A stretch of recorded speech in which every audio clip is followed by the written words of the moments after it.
Hi guys, Samantha from Samantha Tutorials here, and today I'm going to show you a fun technique.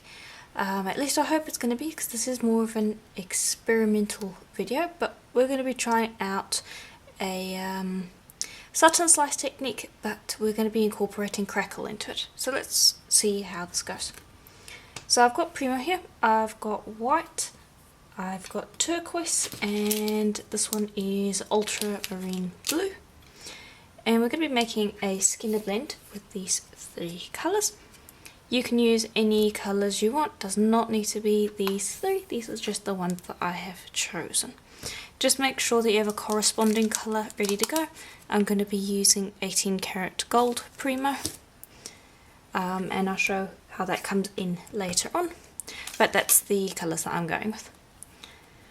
So the easiest thing to do when turning it into a skin blend is to just cut it into squares like so, and then just cut those squares into triangles and to just pop them on top of each other like so. Then I'm just going to put them together from light to dark, so the ultramarine's actually in the wrong, it's actually in the wrong order. And just clean up the scraps. You can just scrape your blade over and that should clean it all up. But just pop them together like so.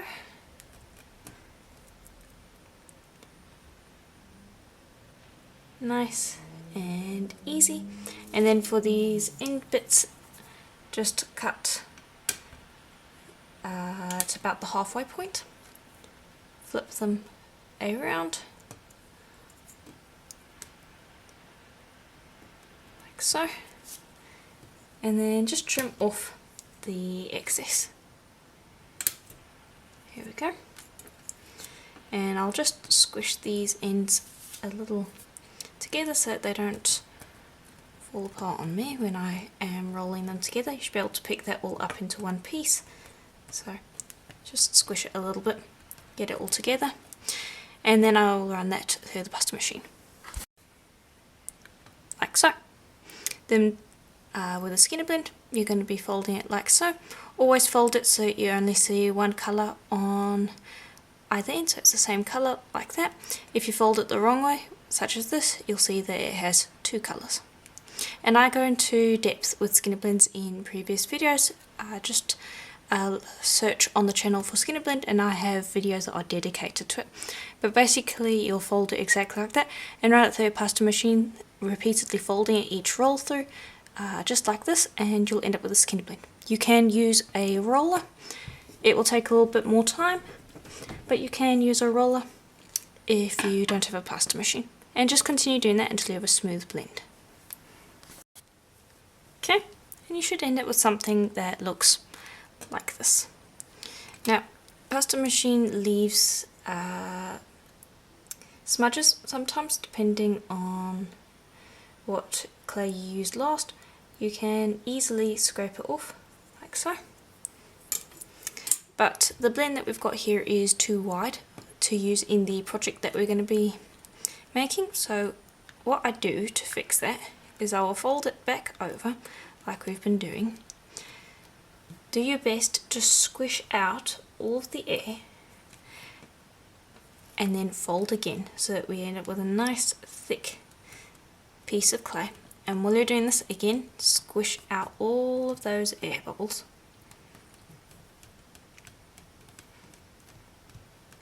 There we go. Okay. And then what I do is I will press the clay in towards itself, and this shortens the blend up, and it takes a little bit of time, but it ends up with a nice smooth blend. You can also create a skinner blend plug. I have videos dedicated to that technique on the channel as well if you want to look into that, but I find I get a smoother blend if I do this. And also a skinner blend plug is more of a cane than it is a sheet of clay, and I want to end up with a sheet that I can use. I don't want to end up with a cane where I have to cut out slices. So you can see there, by just working it for a little bit, you're going to end up with a shortened blend. And I'm going to continue doing that. And to help yourself out, you can roll it a little bit and then continue squishing. There we go. Okay, now I'm going to run it through a pasta machine to thin it out again, and I'm running it out on my second thinnest setting, which is around 1 millimeter thick. Okay, and here we go. We've got a nice long blend that we will be able to work with and create multiple pieces with. So I'm just going to cut the end here because it's uneven and I don't want to use that. And I'm just going to cut a nice long strip, which is about as big as the stamp that I'm going to bring over. And you can use this for other projects, or you can continue to make pieces. It's completely up to you. Okay, let me just bring over the stamp. I'm going to be using this nice kind of sari ribbon stamp.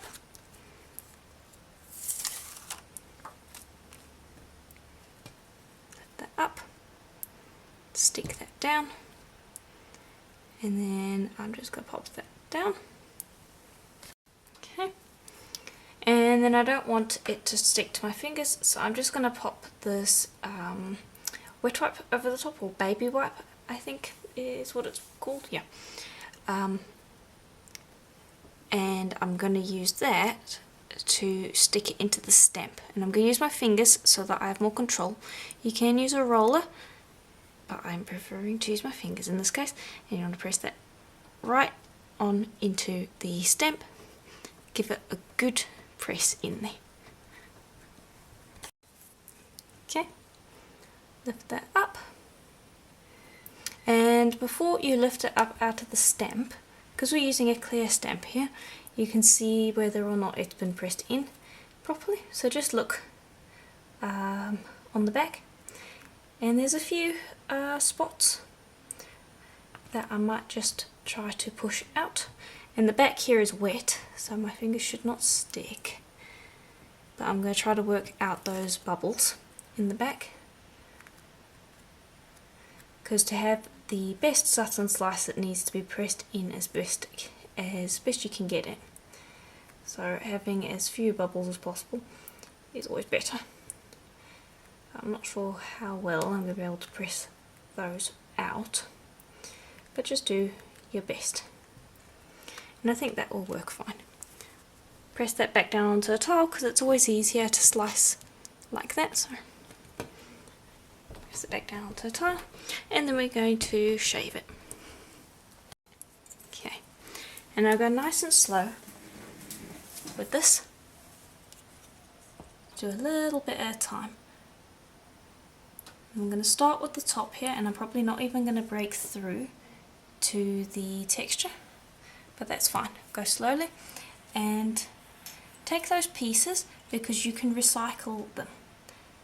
Just try to shave them like so, and then pick them up off your blade and put them with the corresponding colour. And then later on you can blend that back into a skinner blend.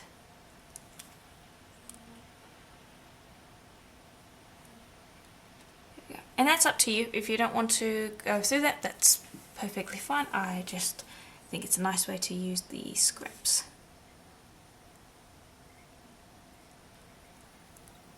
There we go. And you can see we're getting a nice texture there. And sometimes you're not going to get it perfect, like there's this little spot that picked up over here. Don't worry too much about those. It's not going to be absolutely perfect. When you're doing a Sutton slice and you're just squishing pieces in, you can go back and fix it. When you're working with a skinner blend, it's a lot more, if you don't get it right the first time, you're going to have to start all over again. And that's why I recommend putting the scraps in like this, because if you do mess up and have to start again, you can always kind of pick it up in the same position as the skinner blend, then roll it through a pasta machine a few times and you'll be able to start again. So it is still quite forgiving. But just continue shaving like so, go nice and slow, don't hurry yourself, and you'll get the best result that way.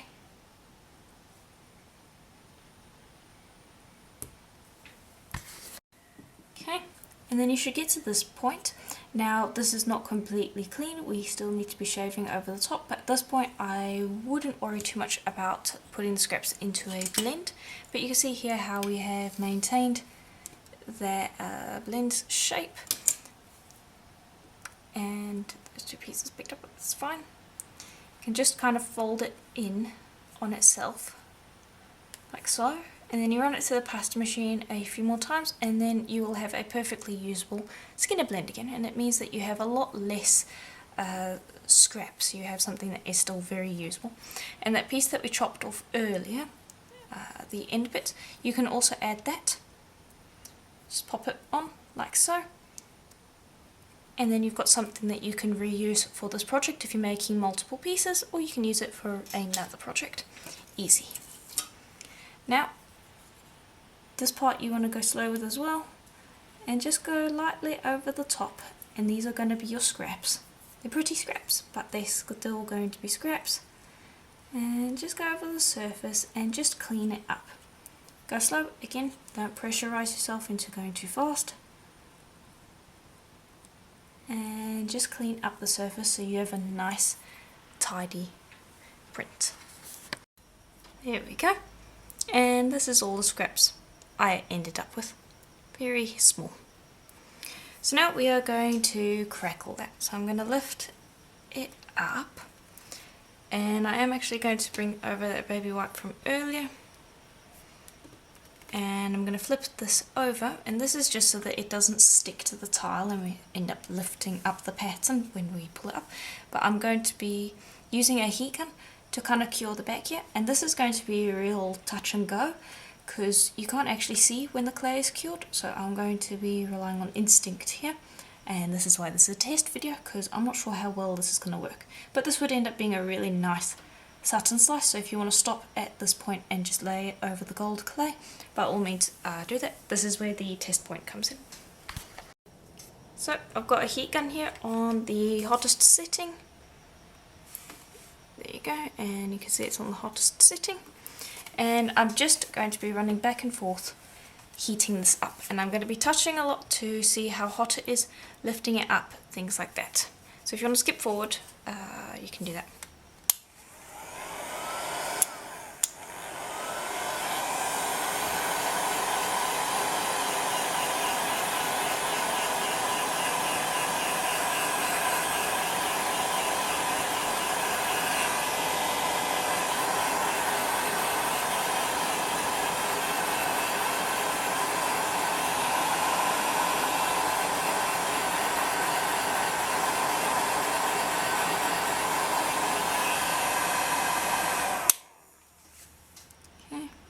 And that's quite hot, so let me see what it looks like on the other side, because I don't want to cure it too much, I just want it to be cured. And I need to be careful because these stamps are not exactly oven safe, so they can't get too hot either. I just want to put that out there. I think I might go a little longer.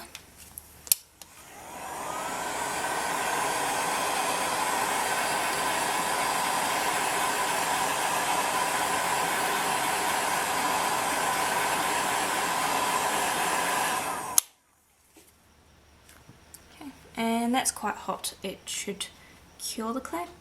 Let's see if that works.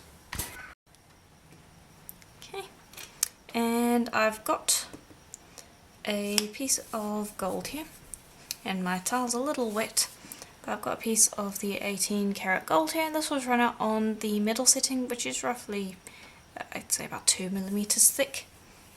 I just go by feel really, it doesn't have to be an exact thickness. And I'm just going to bring this over again. Okay. Going to place this down and just use this again, because I might as well, just to burnish that on and stick it to our clay in the stamp.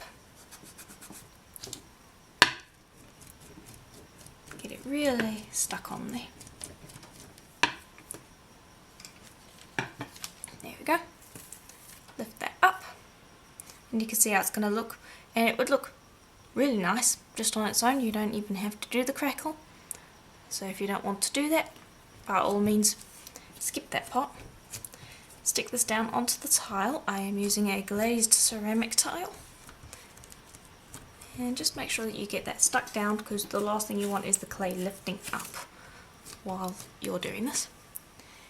And then gently roll the texture stamp back. And you can see over here where it's lifting up. And this takes a little bit of time, and I think it will be easier here because if the clay has cured a little bit, then it should release from the stamp easier. But again, just go slowly, and it is releasing from the stamp very easily. But you can see there's some stuck in the stamp. Just roll it back down, press, lift it up again, and that came out very easily. So I think this has cured a bit. By far one of the easiest Sutton slices I've done. I am going to trim away the extra gold because we can use that in some other project. Don't want it attached here if it doesn't have to be, and it's not going to end up getting used. There we go. And lift this up, and I'm actually going to bring it over to a piece of paper because it's just going to make it easier to work with. There we go. And I really do absolutely love how it looks the way it is. So I'm going to be cutting it in half, and I think I'm going to be making a piece with the clay as it is before rolling it out. So I'll put that to the side, and then this I am going to roll out. And for once I am actually going to tell you to use a roller to roll this out. The reason for this is usually when I tell you to burnish it, it's so that you don't expand the pattern out. But if you burnish right now, you'll end up covering a lot of the gold because it won't expand out. So this encourages the pattern to extend without covering as much of the gold. And it's not crackling, so that's a little bit of a disappointment, but that's why I cut off a piece, because again, this part's the experiment.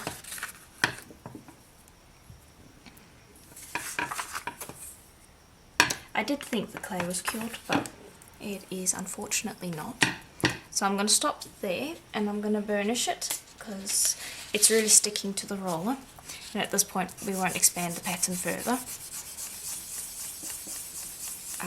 Not with any benefit anyway. So I'll just burnish that to really clean it up, and I'm going to go in with the heat gun again, and I'm going to crackle that. So let me just bring that over, and I'll do it like normal.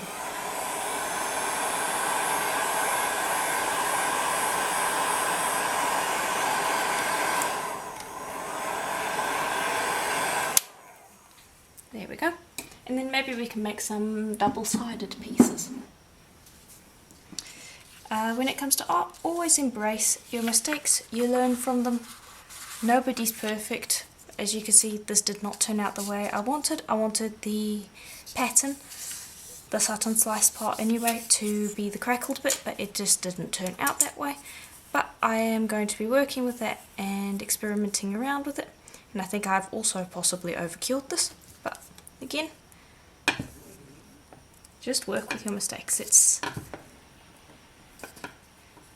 art after all, and a lot of the time it doesn't turn out the way you expect it. Okay, and I am getting some crackle there, and I'm just going to continue breaking that up. I'm actually going to bring over a piece of paper, and that's going to make it a lot easier to roll so that it doesn't stick to the roller. And I'm being quite firm here. And at this point, the pattern's not going to be as prominent as I want it to, but it should still turn out quite nice.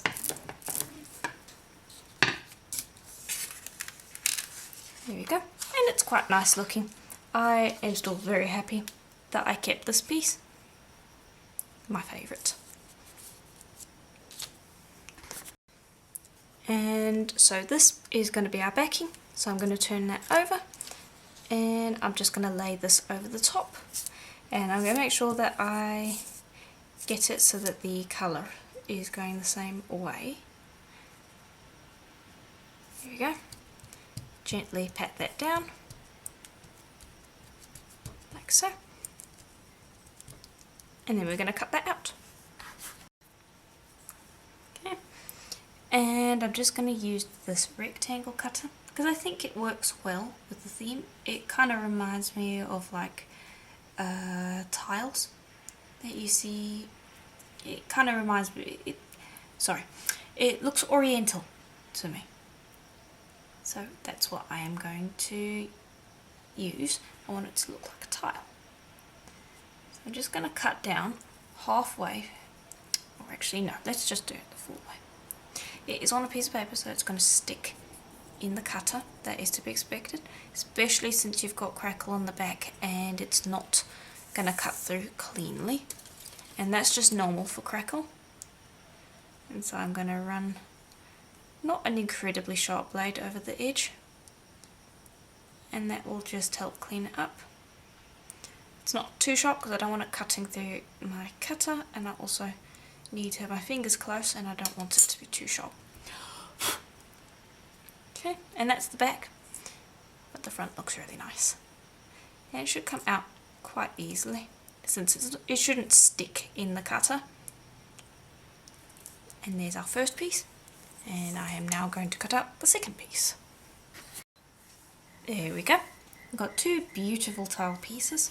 Now if you had made more of the Sutton slice, if there was more to cut out, you could actually create a number of these tiles and turn them into a bracelet. I have done that before. It's quite complicated and it's not something I would recommend doing often because it is a lot of work. I'm going to be turning these two into earrings, but you could make a necklace out of it by maybe cutting out graduated pieces. I actually have a set for that. So you can see here I have a couple of these and they all graduate. These are just 3 out of like a set of 8. But again, I'm making 2 earrings because I think they look nice like that. Put them into the oven for a full hour at pretty much recommended temperature. I'm baking it on a piece of plain printing paper so that the backs don't have a shiny finish, because if you've baked on a ceramic tile or glass before, you will find that you get shiny side or shiny finishes on the back, and it's not a smooth finish, it just kind of looks it has a really dappled effect and isn't exactly pleasant. At least I don't think it is. So I would recommend baking on a piece of paper. Just makes it a lot easier and reduces the sanding later. We will need to do a little bit of sanding around the edges, but in general they're quite clean. Bake for an hour and then we can tidy them up. Okay, and here they are out of the oven. Now you don't even need to sand these. To clean up the edges, you can actually just use a craft knife and just go and quickly trim up those little crumbs around the edge. If you would prefer to use a just rough piece of sandpaper to clean it up, you absolutely can. It might take a little bit longer, but both should be pretty quick. As you can see, it's very easy. The reason I'm doing this on a piece of paper is because if you've seen the scratches on my tile, those were made by the craft knife, and I keep doing it just straight on the tile. So I wouldn't advise doing that. Don't do it on your work surface, you'll end up with scratches and it's just tidier. Do it on a piece of paper. Anyway, that's just a personal recommendation. There we go. And now we can move on to the next step. Okay, and after a little bit of thought, I'm not going to varnish these. They don't need to be sealed with any kind of varnish anyway, because this is all polymer clay at the end of the day. The varnish is only going to make it a bit shinier, and I just kind of like them the way they are. I don't want to ruin that, so I'm going to leave them as they are. If you want to buff them out a little bit or put a little bit of something like Pearl X varnish or Varathane gloss varnish on them, then by all means go ahead and do that. It will just make them a little bit shinier. But for now I am going to actually drill them so that we can assemble them. And I'm going from the back just because it's going to be easier to get that drill in the middle, because once I turn this around you'll see that the pattern makes it look like it's off. And generally I find if I drill straight through with a pattern, my eye is drawn to the middle point, so I would end up wanting to drill around here. So the greatest tip that I can give you is turn it to the back where it's a somewhat neutral looking surface, and it just makes it easier to drill. Or use a ruler, but I'm too stubborn to do that, so, and I'm sure some of you must be too stubborn to do that, so that's a tip for you. For those of you that use a ruler, you're making it a lot easier on yourselves. Anyway, just drill it like so, nice and easy. And this is a handheld pin drill. You can use an automatic one if you want, but it shouldn't take you too long to drill through it. And I go through both ways to clean it up. Here we go, easy. Okay, and I'm not going to do anything fancy. All I'm going to do is I'm going to grab some gold jump rings. Just open that up, pop that through the hole, put the ear wire on, close it up, and that's about it. Very easy and simple. Do the same with the other one. You can add some extras. I thought that freshwater pills on top would look quite nice, but I wanted to keep it just to the basic design that we have, so whether you add or just keep it the way it is completely personal preference. You do whichever you feel like. If you've enjoyed this tutorial so far, please do consider hitting that like button and subscribing, as I do post videos like this every single week, sometimes twice a week. And yeah, if you want to see more videos, just do that. Or comment as well if you have questions, as this is a tutorial and I'm happy to answer any questions that you may have. Suggestions for future videos are also greatly appreciated, and a lot of the time I do end up doing them. There are polls on my community tab where I have a lot of votes for things like what first stones I should do next and many other different types. So if you're interested in that, check that out. But yeah, that's basically it for the video. If you enjoyed it, let me know. And tell me if you would try out this tutorial, and if you do it in different colours. I'm also interested to hear what you think about that. And thank you for watching. I'll see you in the next one. Bye for now.